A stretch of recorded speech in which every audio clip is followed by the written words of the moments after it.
All right, ladies and gentlemen, Rum and Regret podcast. I'm Andy Drake. Johanna Myers. Nate Tussey, and we drink and we know things. Drink and we know things. We're here talking about TV shows, what we're watching, what we like, and maybe we will divulge the guilty pleasure. Yeah, too. we're looking forward to also. Absolutely. Stuff coming up. Absolutely, yeah. So I'll start, and this is absolutely no surprise to anybody who listens to the podcast or knows me in any way, shape, or form. But obviously, in heavy rotation on my DVR are the DC TV shows. Probably in order, I would say Flash and Supergirl are sort of they go between number 1 and 2. Legends of Tomorrow is 3, and then Arrow is 4. Arrow used to be up there, but I think Arrow's just sort of showing its age, and they might be either running out of stories, or I feel like I've seen the seasons sort of before. One thing we have gotten into that's new is Black Lightning. It is a fantastic show. Really? It's really good. The soundtrack alone is fantastic on that show, but the story is great. Older superhero that sort of hung up the mantle, but is forced to come back into it. And then now his daughters are showcasing special abilities, and we're just getting into that, which is fun. So that's sort of the bulk of my watching week right now. Joe, what are you watching? I recently just started watching the original X-Files, so I've gone back in time and starting from season 1, Mulder and Scully. Nice. Love it. What's normally in rotation in my house is either Family Guy, American Dad, all the animated, or nature shows. We are really into Planet Earth in my house. Okay. And, all the David Attenborough right nature shows. I can't get enough of them. Cool. So what I typically watch, I guess nerd-wise, I'm a Supernatural, of course, Sherlock, Doctor Who, Game of Thrones. Did you catch up on Who? No, I'm behind on Who and Supernatural. Okay. All right. Just kind of life stuff got in the way, and of course, I haven't been able to watch a lot of TV. Yeah. But I do need to catch up on those. And Supernatural, the series, like about 10th season, it got a little like, okay, there's only so much Sam and Dean we can get through, and right. But that, and I'm really interested to watch Altered Carbon. Yeah. I know, Nate, you just watched that. Good. Yeah. I want to check that out. Also, Ozark. Oh, I've heard a lot of good things about Ozark. So, yeah. And then that's one that my husband wants to watch with me. So, nice. Yeah, that's kind of where I'm at. Nice. Nate, what you watching? So let's see. Like Joe just said, Altered Carbon. I just did the binge watch thing. I actually was watching it like one episode off until about halfway through it, and then I just killed it the other day. Yeah. Really cool, great. It's got some interesting like Matrix elements mixed in with some kind of like Blade Runner-ish future kind of elements. It's obviously on Netflix, so it's completely not rated at all. Mm-hmm. There's full frontal in it. There's on both sides, so there's a lot of Bush and Peen for the audience. Pretty cool storyline. I don't see how they could do a sequel, although I've heard it's getting some really rave reviews. So I wouldn't be surprised if they did something else in that world, kind of like True Detective. Almost. Sure. Okay. Because it is at its heart, it is a kind of solving the crime story. Okay. With a bunch of really cool, plausible sci-fi stuff, and some that are not so plausible. But it's an amazing watch. I definitely recommend it. Okay. So Supergirl also. I have a 9-year-old daughter, and she loves that show, and I love me some Melissa Benoist. Yeah. You say her name? Mm-hmm. So we love Supergirl. I actually just started watching Breaking Bad finally, which is one of the big misses. I didn't get to watch it when it was coming out. I still haven't seen an episode. Oh my god! Yeah. You have to watch it. It's so good. I just hit episode 2 of season 2, I think, and I think there's 5 seasons, so something like that. Yeah, got some runway there to work with. Also started watching Daredevil, which I never watched. The so Jessica Jones is awesome. Yeah. We started watching Daredevil, but right after we watched Jessica Jones, and so it was a little bit of a sort of a letdown, a little bit, and so we didn't make it through the first Daredevil season. Yeah. Huh. See, I was the opposite. I actually started watching Jessica Jones early with an ex-girlfriend of mine, and we actually got into it and then fell off it real fast. Okay. I don't think it was enough superhero stuff for me, and the story didn't really hold her attention too much. Okay. But then I kept talking to people at work saying how great Daredevil was and the new seasons, and so I started watching that, and I really liked the way they did it. They pull off Matt Murdock pretty well. Mm-hmm. And then it also has, what's her name from True Blood in it? The red-haired vampire girl. Oh, yeah. Oh, Jessica. Wall. Right, yeah. Deborah Ann Woll. Deborah Ann Woll. Right. Yeah, Deborah Ann Woll. So, amazing actress, easy on the eyes, and she's into D&D. Oh my god! Yeah. Clone you and good lord. Anyway, so easy. Yeah. what is it? Getting a little saucy up? Yeah. Oh, getting a little silky up. Getting real silky up there. Yeah, exactly. There's the drop right there. So really enjoy that. As far as I'm actually watching a couple mainstream TV like Channel 4, Channel 2 kind of stuff. Blind Spot, which is really we watched that. Yeah, Lady Sif. Jamie Alexander. Yeah, so hot, and great actress, and miss her in the Marvel Universe actually. Right, Lady Sif, she crushed it. Yeah. It's a really good show. I think it's really well written. Yeah. It has a couple other nerds in the background that like what's the name of the main tech? Patterson. Yeah. She's a huge force in the nerd world. Right. Apparently. Yeah. So while I think I'm a super nerd, there's all these branches I've never touched, and then like, oh my god, go down that avenue. There's some amazing stuff there. So right. Yeah. It's a great time to be someone who grew up with the stuff we grew up. I mean, all the superhero movies and that kind of thing. They're kind of taking over and maybe oversaturating the market, but as long as they keep making decent things, I'm going to keep spending my money on them. So right. Yeah. What else? The Gifted. That's also really good. Yeah. It started off a little slow for me. Yeah. But really came around towards the end. Yep. So I definitely I dug it for sure. Totally agree. And then to Joe's point, nature shows, especially since I got the 4K TV now, like the new Planet Earth 2 series, and then the Planet Earth Blue Planet, which deals with just the ocean. Mm-hmm. They're just mind-blowing, and it's educational for my daughter, and it's... Right. You could just watch them. Yeah. We have a blast with that stuff, yeah. Yeah. So as far as shows that I've watched that aren't out now that I'm looking forward to, Westworld for sure. Yeah. Wait to see where they take that. Yeah. Game of Thrones, obviously, it's just a staple. Read all the books, and I just love the shows. They did a great job. My biggest letdown with Game of Thrones is that they didn't put Lady Stoneheart in there. So if you've read the books, you know what I'm talking about. Right. Otherwise, I'll just let it go. No spoilers. American Gods. I want to see where they take that. Yeah, I love what they did with American Gods. How we're getting sort of side stories and not just the main story. Right. And did you read the book? Yes, I did. Okay, I'm about halfway through it. Okay, yeah. Series crushed it for me. I think it was well done, and of course Brian Fuller, who Hannibal. Yeah, hey. right. He. I didn't even say anything about Hannibal. Yeah. No. Yeah, it was well acted. The actors they got for American Gods were top tier. And Orlando Jones was amazing. Oh, perfect casting. Oh my god, perfect casting. Dude, his speech in the ship. That was so good. Oh man, I watched it online the day after probably about 4 or 5 times. Really? That was just so good. A good one, yeah, for sure. Yeah. And then the last thing on my list is Star Wars? ? So apparently Disney's saying that there's going to be multiple new Star Wars TV shows. So along those lines, Star Wars Rebels is huge. Star Wars Rebels is huge in my household. We love that show. And then what was the one before that? Clone Wars. Wars. Also, all those. I'm still making my way through Clone Wars. Yeah, there's a lot of Clone Wars. Yeah, definitely watch the new one too.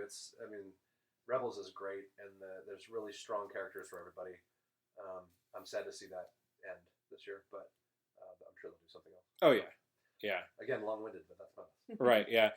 So a show that we just started watching. That's I want to say either 3 or 4 episodes in, which is I like to call sort of. Light sci-fi, just because there's sort of one major element to it, but there's really nothing else, is Counterpart on Starz. with J.K. Simmons. No spoilers. I'm about to start it. Okay. Yeah, no spoilers. J.K. Simmons is crushing it. Like, as he should. Yeah. So the main premise of it is and you'll learn this in the first episode, so I'm not really giving anything away. I've watched some previews too. Okay, right, yeah. So 30 years ago, there was some event that fractured the main reality into an alternate reality. So, but they both exist, and they're connected by a plane, and only certain people know, But there's obviously what happened up until 30 years ago is the same in everybody's life, but then after that, the diverge. So you have an alternate on the other side that's had, if you're 50 years old, you had 20 years of shared experience, and then 30 years of non-shared experience. So yours is a goatee, mine's clean shaven. Exactly. Right. Yeah. And so we're and the first episode starts with J.K. Simmons meeting his other, which never happens, apparently, and it filters off of that.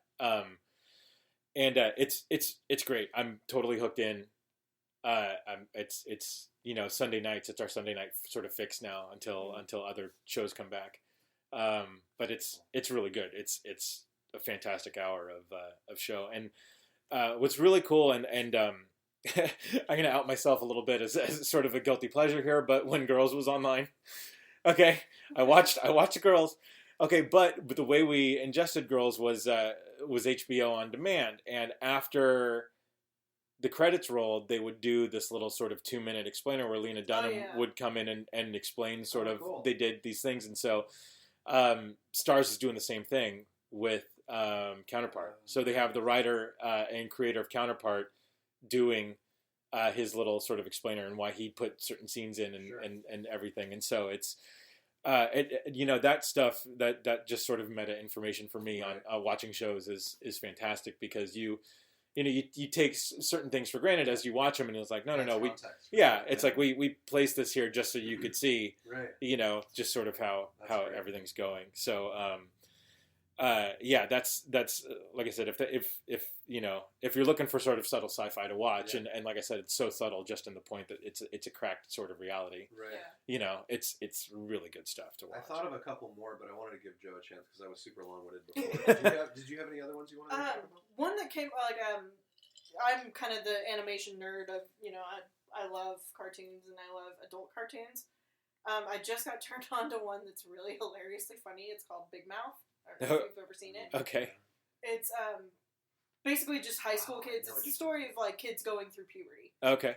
And they have a hormone monster, and it is I've heard about this. the funniest thing I have ever seen in my life. It is so great, and he's just like a raunchy, filthy, like the main character's a pubescent boy, and it's like everything in a boy's mind that I would assume. Right. Because I'm not a boy. Yeah. You don't want to know. Yeah. Oh, trust me. I think I know now because the hormone monster. It is so funny. So if you get a chance to watch it, I've seen like maybe 4 episodes of it, and it's really, really funny. Okay. All right. So let's see. The other ones I thought of.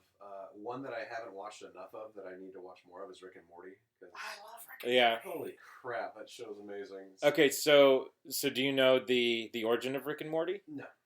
Okay, the characters were originally called Doc and Marty. No way.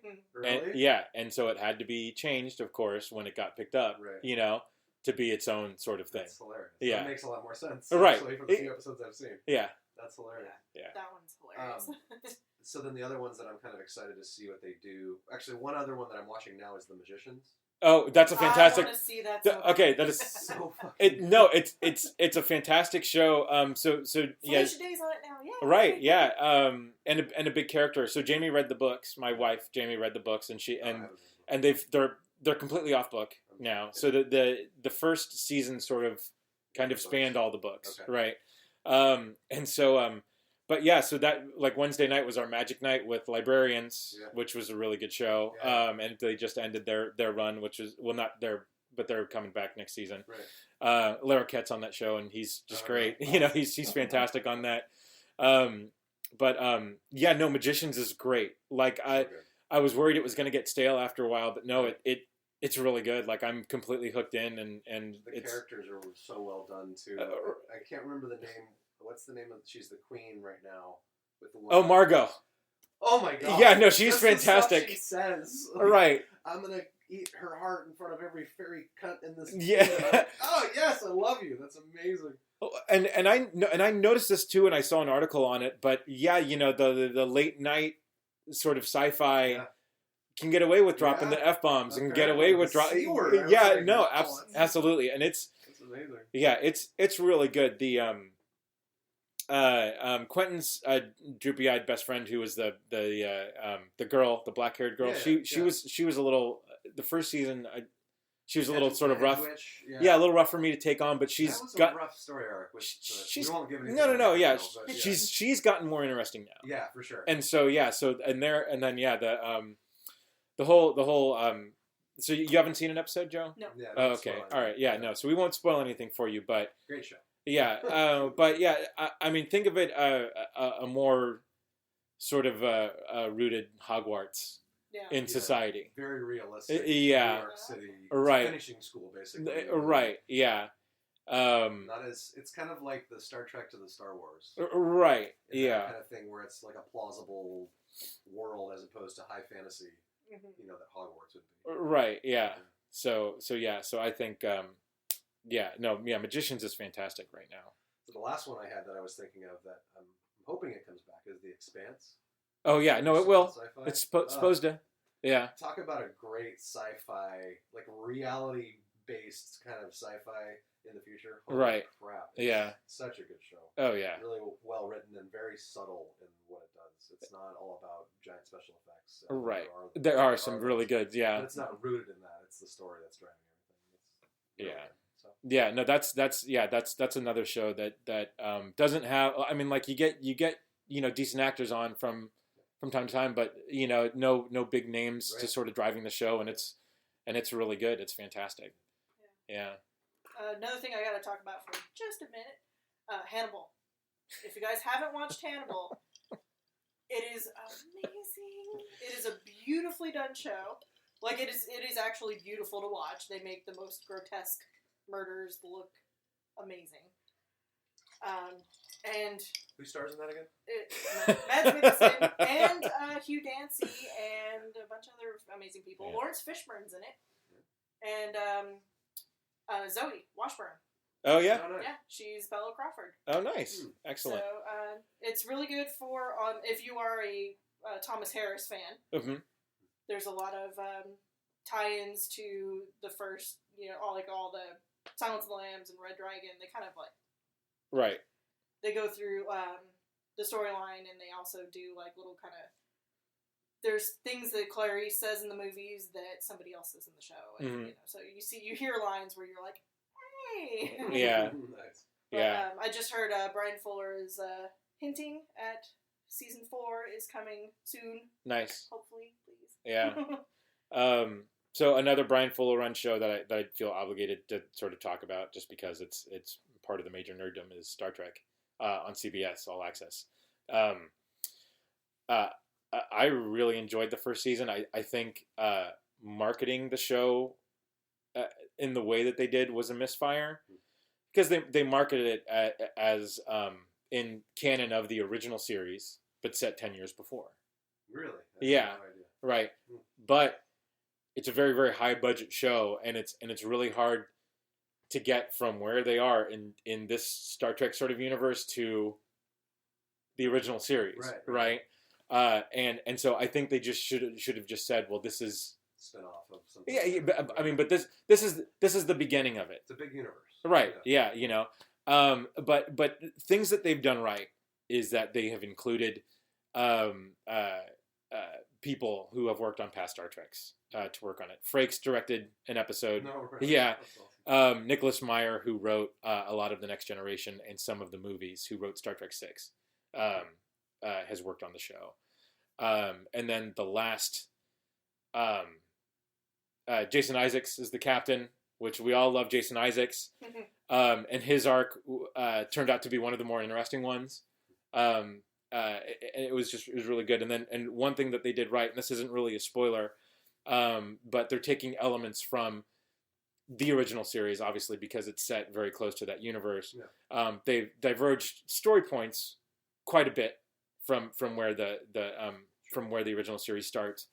But they've used some of those story points to make really good sort of episodes. And the last arc was set in their alternate universe, the Spock goatee universe. Nice.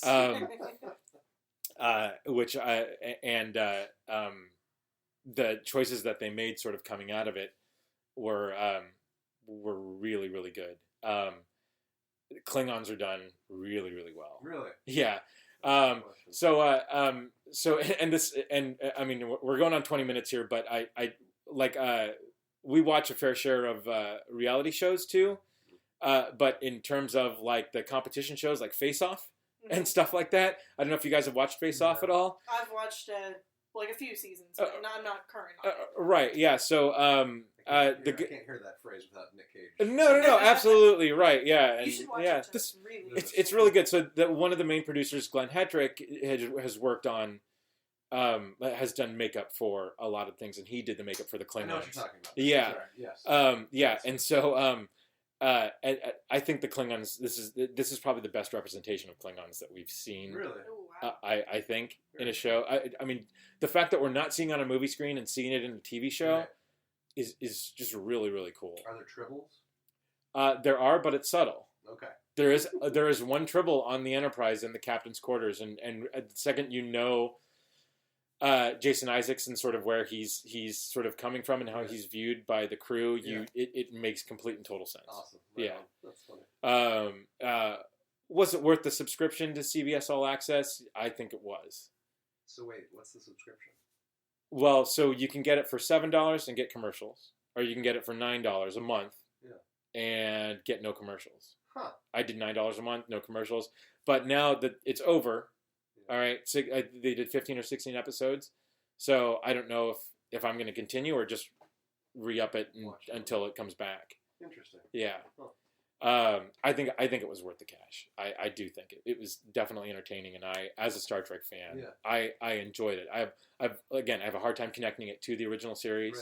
Right. Which is fine. I mean, right. Yeah, like I said, as long as I get that out of my head, right. And it spawns, and like I said, how JJ sort of rebooted his universe, they should have done that with this, right. and not said, oh, this is going towards the original that series. Makes sense. Yeah, that sounds very interesting. I'll definitely watch it. Yeah, it's absolutely worth it. Yeah. All right, cool. That's it. Again, we're the Rum and Regret podcast. We drink and we know things. Have a great day.